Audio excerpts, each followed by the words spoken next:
به نام خداوندی بخشنده مهربان، با عرض سپاس و درود هموطنان و بینندگان گرامی به برنامه بازشگب خوش آمدید. شاید شما بینندگان گرامی سوال کنید که چرا من همراه برادر عزیزم بابا جان قیومزاد این لطه های سیاه را به دست های خود گذاشتیم. ما این لطه ها را به خاطر در اعتراض به مصیبت ملی، به آن تغییر و علاوه هایی که میخواهند در قانون اساسی وارد بکنند و به این ترتیب زمینه رو برای پرزیدنتی رستم امالی فرزند امام علی الرحمن و پرزیدنتی کنونی کشور و همچنین یک عمری کردن پرزیدنتی خود امام علی الرحمن، این لطه های سیاه را در اعتراض به این مصیبت ملی گذاشته ایم. برادران گرامی، خواهران عزیز، بینندگان گرامی، ما حدود 24 سال می شود که زندگی سخت را پشت سر کرده ایم و هیچگاه نمی خواهیم که فرزندان ما و اونهای نسل آینده ما هم چنین مشکلات روبرو باشد.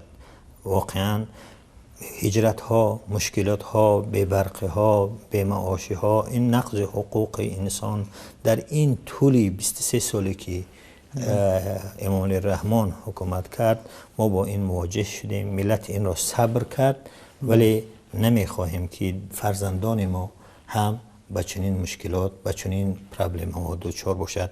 ما حداقل مشکل مواجه شدیم، مهاجر شد یک عدد کلان، ولی نمیخواهیم که فرزندهای ما، نسلهای ما، آینده ما با چنین مشکلی ها، با چنین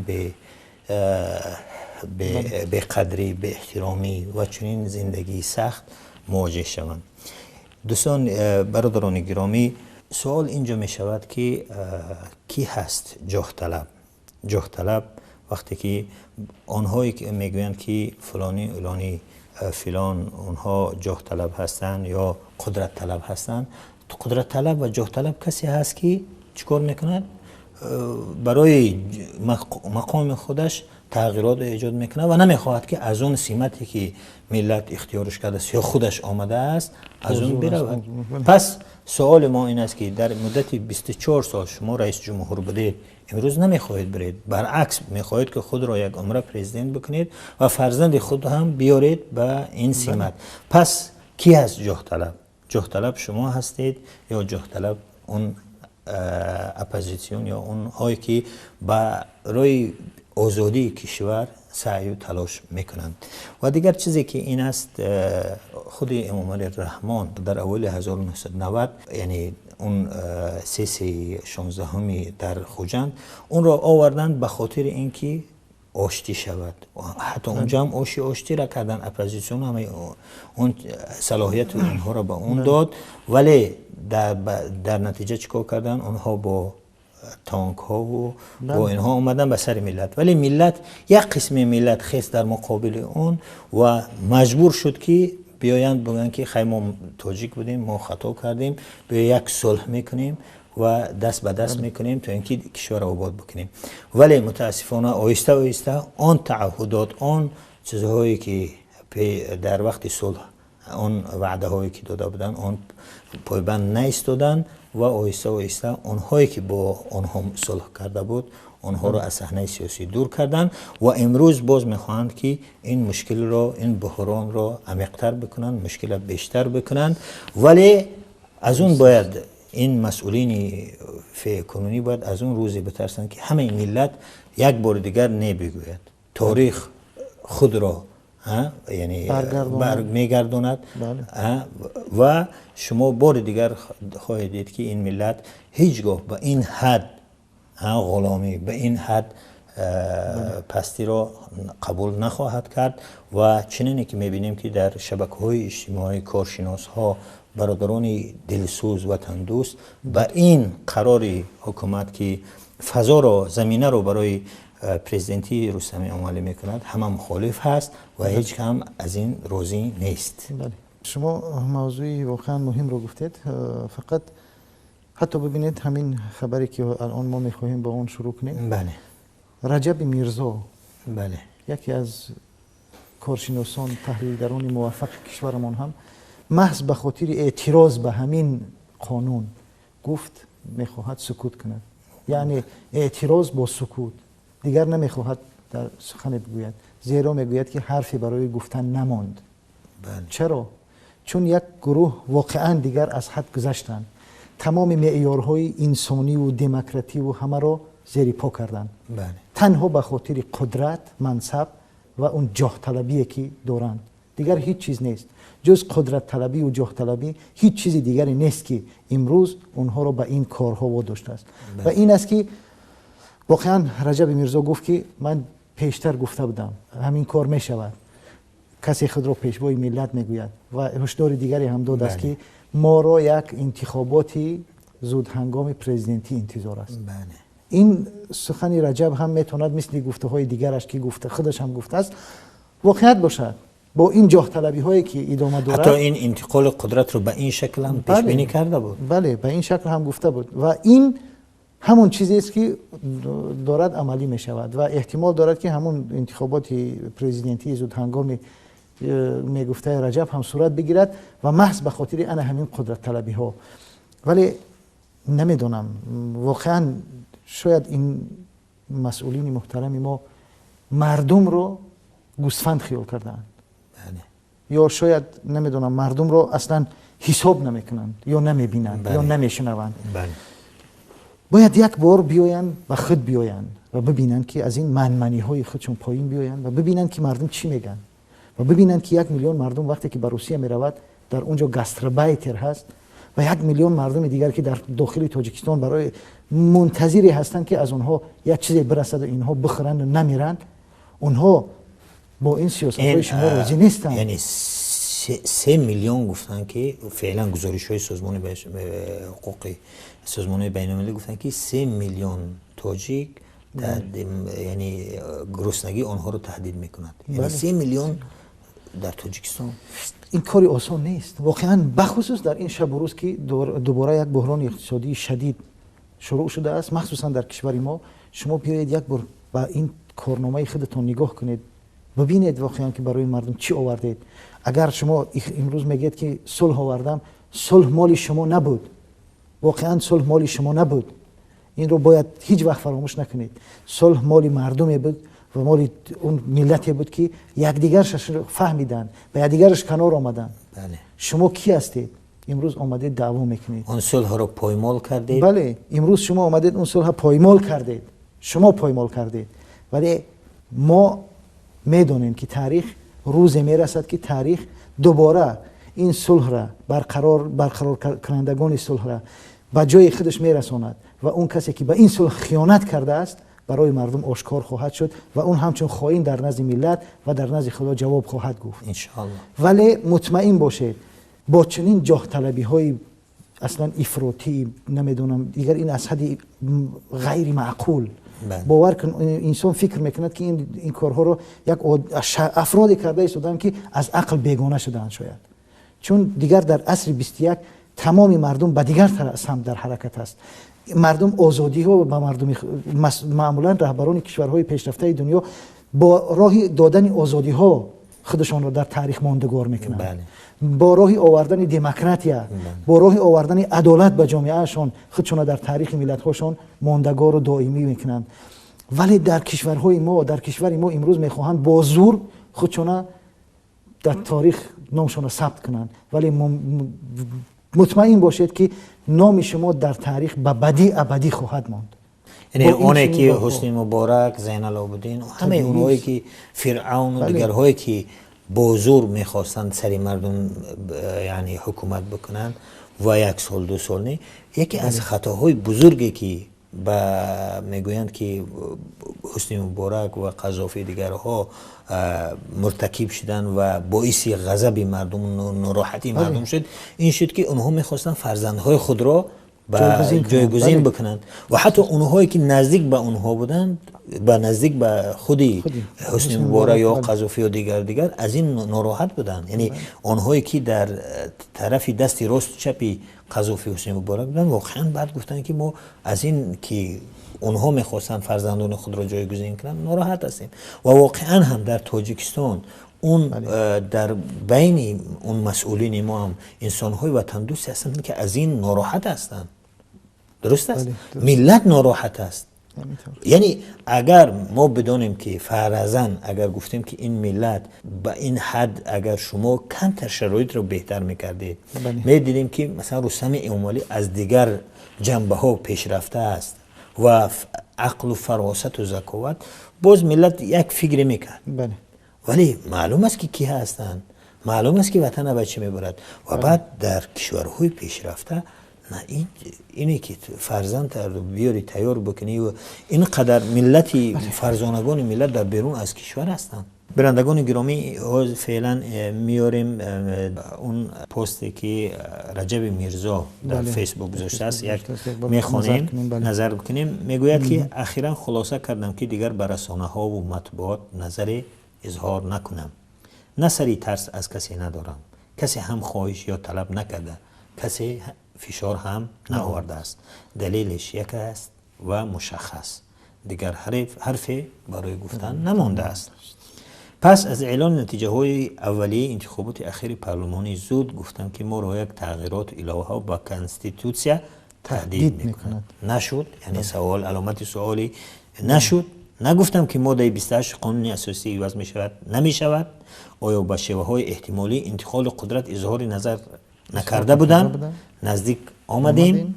در مورد قانون پیشوی ملت همه چی را نیز نگفتم. بله. حالا تخمین میکنم که تاجیکستان را یک انتخابات پیش از مهلت، همونی که شما گفتید پیش از مهلت انتخابات پرزیدنتی هم انتظار است. نه، من فالبین نیستم. فقط اینکه حوادث یک کشور کوچک را که تقریبا همه ظرفیت های نیروهای اجتماعیش را خیلی خوب میدانم، قدم به قدم فرضیه نزدن را تنها آدم کاهل یا بی‌عقل نمیتواند. پس مادام همه چیز مثل روز روشن است، چیز دیگر گفتن به معنیگری است. شاید گاه برای مطبوعات مطالب نویسم، اما برای چند مدت تا زمانی که چیزی برای گفتن و تحلیل پیدا نشود، خاموشی بهتر است. با سوال کرده است که نه.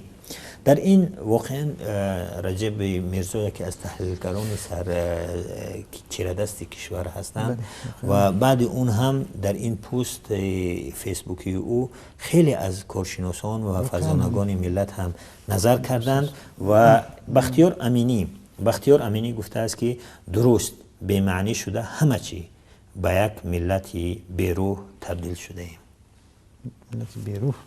بله.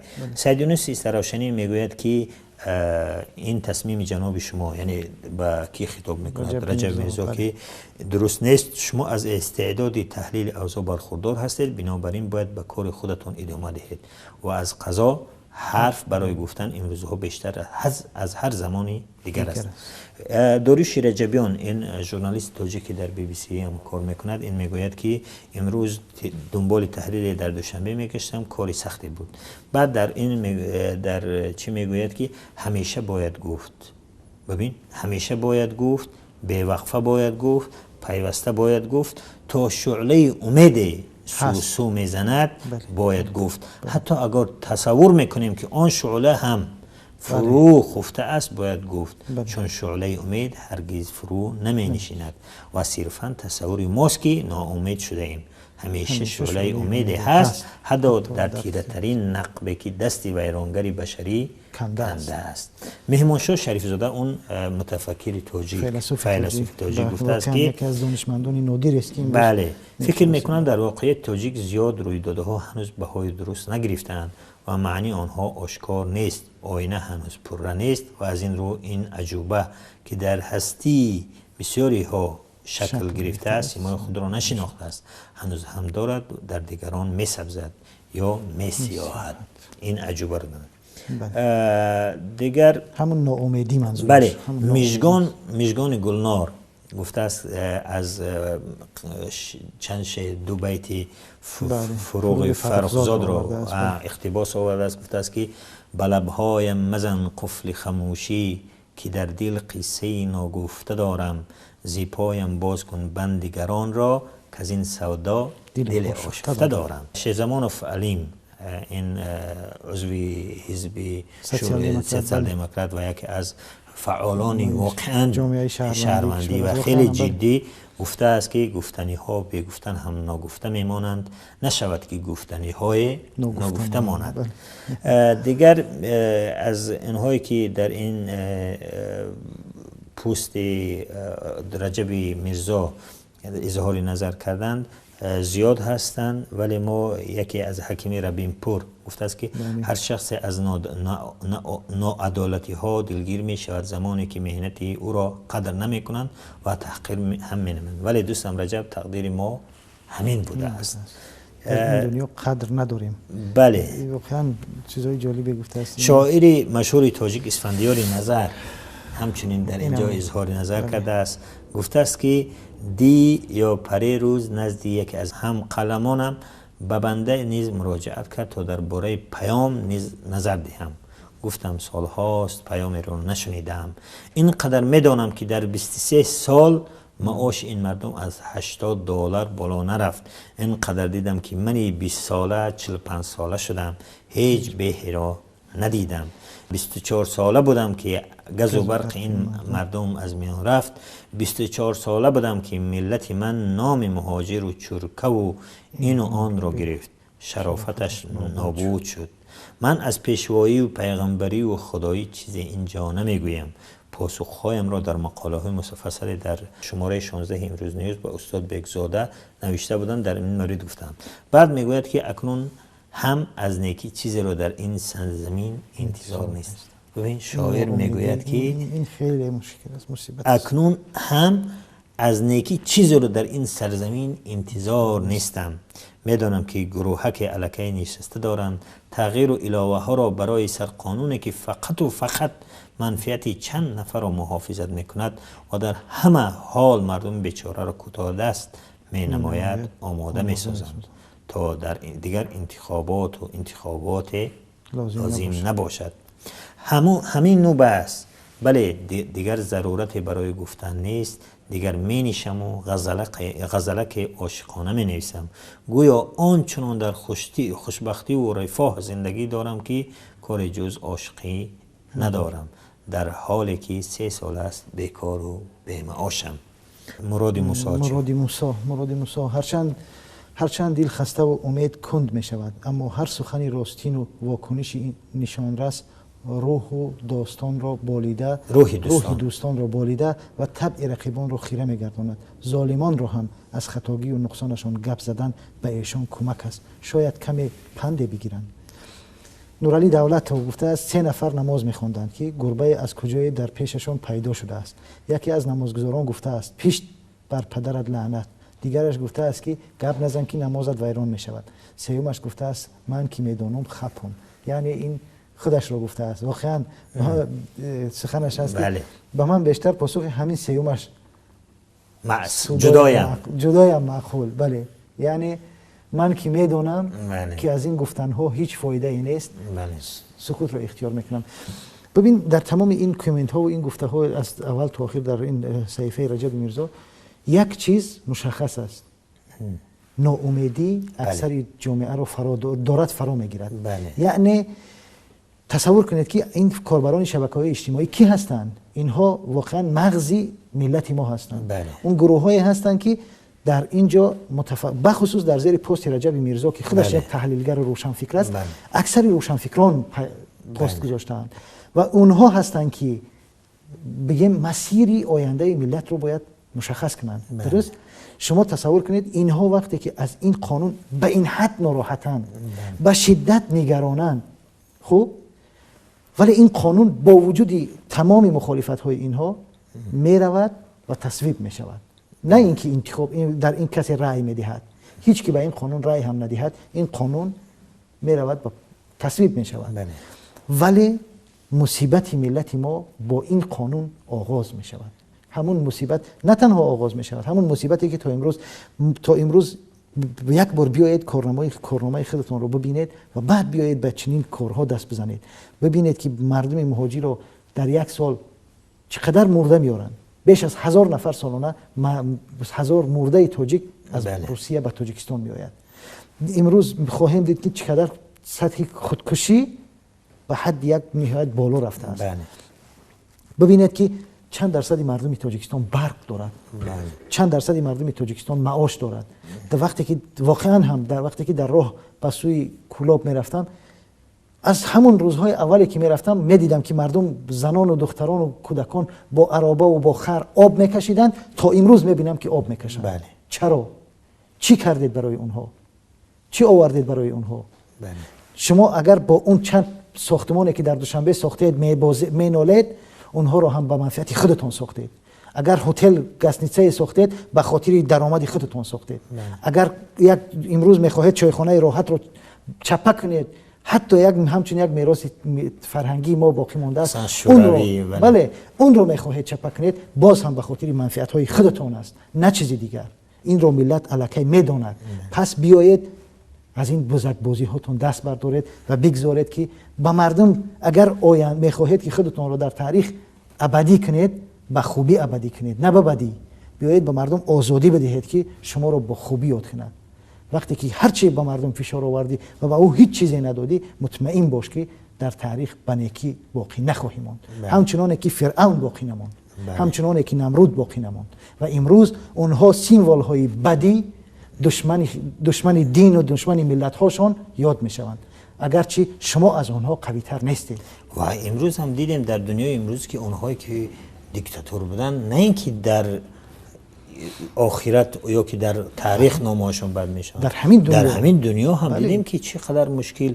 حسین مبارک در کجا است، قذافی، زین العابدین، دیگر و دیگر و دیگر، همه اینها که هستن واقعا یعنی اینها فکر کردن که این ملت دیگر تمام شده است. هر چیزی که یعنی سرنوشت ملت رو در دست چند نفر میخواهند با این سرنوشت بازی بکنن. بله. ای برادرای عزیز، خواهران گرامی، اینها با آینده، با زندگی ما بازی کردند، ولی نمیخواهیم که با زندگی فرزندان ما سرنوشت نسل های آینده ما بازی بکنن. و واقعا هم خیلی که گفتید از این همه بوی ناامیدی میاد. یعنی 24 سال ملت عذاب کشید، به سویتی را تحمل کرد، به برقی را، به معاشی را، اینقدر مهاجرت و کشتار و اینقدر شکنجه و تحقیر همه را صبر کرد، با امید این بود که شاید در 2020 این یک تغییراتی میرن. ولی این مسئولین محترم ما دارن میگویند که نه، این که 24 سال بر سر شما آورد، این یک عمره می شود، به باز فرزندش هم برای احتیاط آماده می شود که یعنی همچنانه که ادامه دارد. ببین امروز این خبری بعدی ممکن هست، رستم امامعلی دوباره پرزیدنتی فدراسیون فوتبال تاجیکستان، همچنانه که در جای دیگر گفتن که رستم امامعلی پرزیدنت باقی ماند. بله. ببینید اینها مثل این که یک خانواده برای پرزیدنتی زاده شده‌اند. چند خودی رستم امامعلی چند منصب دارد. واقعا شما تصور کنید اینها با این کارشون کجا رفته ایستادن. یک بار بیاید همین رستمی که امروز انتخاب شده است ببیند، یک بار کارنامه‌ای، ما نمیگیم در تاجیکستان، ما نمیگیم به این سطح، بیاید رستم ببیند که کارنامه‌ای خودش که برای همین فدراسیون فوتبال چی آورده است. در وقت سهراب در جای چندم بود؟ بله در وقت 137 بود. 137 در 2010. بله در 2010 تیم ملی تاجیکستان در ریتینگ فیفا در جای 137 بود. بله. امروز در جای چندم است؟ 148. 148.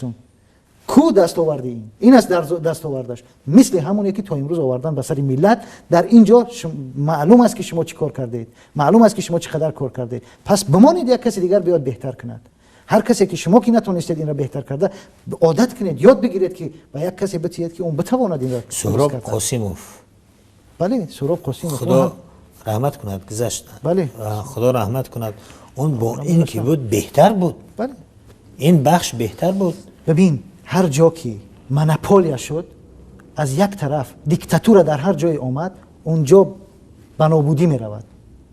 اون هر فرق نمی کند که اون کار باشد، یک اداره باشد، یک مؤسسه باشد، یک کمیته باشد یا یک کشور باشد. دیکتاتور استعدادها را از بین میبرد، میکشد و همه چیز را به نابودی میبرد. این واقعیت است. این عین همون است که در فوتبال ما همین چیز را با وجود آوردن. محسن محمدیف برای چی رفت؟ آمد در تیم ملی ما خواست کار کند، ولی نگذاشتن کار کند. وقتی که هر کس در کار او دخالت میکند و او اجازت این رو ندارد که این بازیکنش را به درستی خودش انتخاب کند، چیکار میکند؟ بیایید بگذارید مردم کار کنند، بگذارید وطن پیشرفت کند، آباد شود. خب باید شما یک عمر همتون پرزیدنت بمانید، بگذار به یک کسی دیگر پرزیدنت فوتبال شود. سال 1997 این ملت نه خود را اعتراض خود را برهمان کرد. گفت که با این کشتار، با این زن و زنی شما نمی شود. اون هم مجبور شد گفت بیایی که هم نه یک دیگر را فهمیدیم چی ازلی ملت تاجیک. بله.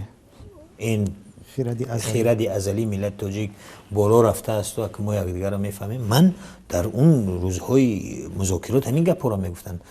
یک کمبودی شیده تاجیک هم که دیگر یک دیگر را میبخشیم و دیگر آینده را آباد میکنیم. تو که ما یک دیگر را جنگ میکنیم، یک دیگر را میزنیم. این چیزها را سال 97 میگفتن. امروز زیاد نگذشته، حدوداً 20 سال پیش همین کارا بودن. بله. ولی امروز باز انسان ضعیف است، فراموش میکنن. ولی اون وقت یک عده، یک قسم از ملت به اعتراض کرد. ولی از اون روز باید ترسید که همه ملت مثل دیگر کشورها اعتراض کنند که اون روز دیگر هیچ چیز نمیموند. اگر شما مجبور شدید 30% بدید، وقتی که ملت همه خیست، همه دیگر اعتراض کرد، نگفت، اون وقت مجبورید که همه چیز رو بدید. بله. اون حسنی مبارک وقتی که اعتراضها در قاهره ادامه میافتند، اون دیگر گفت که در حالی که همه تحلیلگران میگویند که 10 سال اخیر دیگر اون فرزندهایش بودن حکومت میکردن. اون دیگر که خیلی دور بود، همون چیزهای اصلی را تصمیم میگرفت. میگفتن اون در همون این شبها رو من خودم مشاهده میکردم. خود حسنی مبارک میگفت که من هیچگاه و هیچ بار فرزند خودم رو بچه نمیگذارم، برای که مجبور شد. ملت خیست، مجبور شد. و امروز هم اینها ملت رو دیدن که یک گروهی از چاپلوسان در گرد و جمع شدن. اونها هر چیزی که میگویند بله خوب کردی، و واقعا هم این تصمیم نه اینکه برای ملت تاجیک ضرر دارد، عواقب بدی دارد، با خود امام علی رحمان هم بله. یعنی ضرر دارد. به نفع او نیست. واقعا این به ضررش تمام می شود. یعنی حتی اونهایی که در داخل حکومتش هستند، اونها هم میبینند که یک جوانی بی تجربه بچه را میارد به اون یعنی به همون نظام پادشاهی اینها میگذارد. یعنی اون در داخل همین رژیم هم که انسان‌های خوب و وطن دوست هستند، از این کارهای خیلی ناراحت هست. بله درست است. خبر دیگر این است که رستم امالی وعده داده است که فوتبال تاجیک رو سطحش بلند میکند. یعنی در این در 4 سالی که دیدیم برعکس پایین آمد. ولی باز وعده داده است مثل دیگر وعده هایی که میکردن که ما برق را میدهیم، با شیر مادر قسم خوردن. ولی ما 24 سال شده است که این مشکلی مهاجرت رو داریم، مشکلی بی‌برکت داریم. دیگر مشکلات ها برعکس کم نشدن و اضافه شده ایستادن. وعده ها زیاد میشوند و مشکلات هم زیادتر. بینندگان گرامی، این بود برنامه بازچیگپ و واقعا بار دیگر میگیم که از این اضافه ها و علاوه هایی که میخواهند به قانون اساسی بکنن خیلی ناراحت هستیم. این لطه های سیاهی که در دست های ما میبینید در اعتراض به این علاوه ها و این تغییراتی که اونها میخواهند انجام بدهند میباشد و از طریق اون میخواهند که زمینه رو برای پرزیدنتی رستم امامعلی فرزند امامعلی رحمان و همچنین یک عمری کردن پرزیدنتی خود امامعلی رحمان مهیا بکنند.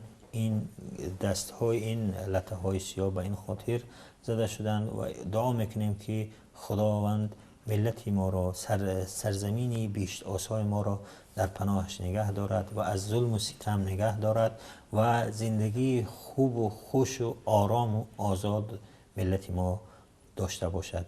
تا بازدید آینده، خدا حافظ و مددگار شما. سلام. خدا حافظ برادر عزیز.